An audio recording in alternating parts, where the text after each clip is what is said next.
മിക്ക രാഷ്ട്രീയ പാർട്ടികളും പറയുകയാണ് വികസനം കൊണ്ടുവരുമെന്ന്.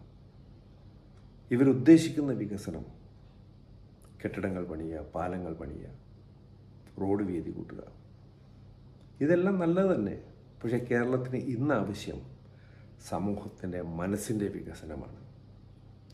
കേരള സമൂഹത്തിൻ്റെ മനസ്സ് സങ്കുചിതമായിക്കൊണ്ടിരിക്കുകയാണ്. ഇതിൻ്റെ പുറകിൽ വർഷങ്ങളോളം ഇങ്ങനെ മനുഷ്യൻ്റെ മനസ്സിൽ ജാതിയും മതവും രാഷ്ട്രീയവും എന്ന വിഷം കുത്തി നിറച്ച് സമൂഹത്തെ സങ്കുചിത മനസ്സ് ആക്കിക്കൊണ്ടിരിക്കുന്ന പല രാഷ്ട്രീയ പാർട്ടികളും മതനേതാക്കളുമാണ് ഇതിൻ്റെ പുറകിൽ.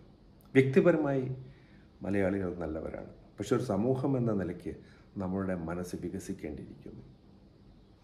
സ്കൂളിൽ കുട്ടികൾ ലഹരി മരുന്നിന് അടിമകളായിക്കൊണ്ടിരിക്കുകയാണ്. കലാലയങ്ങളിൽ കുട്ടികൾ രാഷ്ട്രീയം കളിച്ച് തമ്മിത്തല്ലുകയാണ്. വിദ്യാഭ്യാസ നിലവാരം കുറയുന്നു. പരിസരത്ത് മലിനീകരണം കൂടി വരുന്നു. ആളുകൾ ചപ്പിയാറ് വലിച്ചെറിയുന്നു. വലിച്ചെറിയാനായിട്ട് ഡസ്റ്റ്ബിന്നുകൾ പ്രോപ്പറായിട്ടില്ല. റോഡിലിറങ്ങിയാൽ വാഹനം ഓടിക്കുമ്പോൾ ധൃതി, സ്വാർത്ഥത. സമൂഹത്തിൽ അഴിമതി, അക്രമം. മകൻ അമ്മയെ കൊല്ലുന്നു, സഹോദരൻ സഹോദരനെ കൊല്ലുന്നു. നമ്മൾ മാനസികമായി എത്ര അധപ്പതിച്ചുകൊണ്ടേയിരിക്കുന്നു. 2020 ഉദ്ദേശം വ്യാവസായിക വളർച്ച മാത്രമല്ല, സ്ട്രക്ചറൽ വളർച്ച മാത്രമല്ല, സമൂഹത്തിൻ്റെ മാനസിക വളർച്ച മാത്രമാണ്.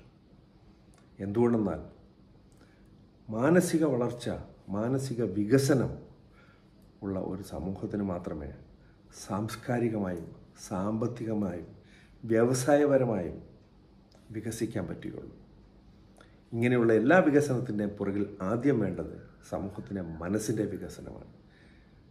മറ്റ് രാഷ്ട്രീയ പാർട്ടികൾ ഒന്നും ശ്രദ്ധിക്കാത്ത ഒരു വികസനമാണ് 2020 എന്ന പ്രസ്ഥാനം ആഗ്രഹിക്കുന്നത്, പ്രവർത്തിക്കുന്നത്, പ്രയത്നിക്കുന്നത് സമൂഹത്തിൻ്റെ മനസ്സ് വികസിപ്പിക്കാനായി.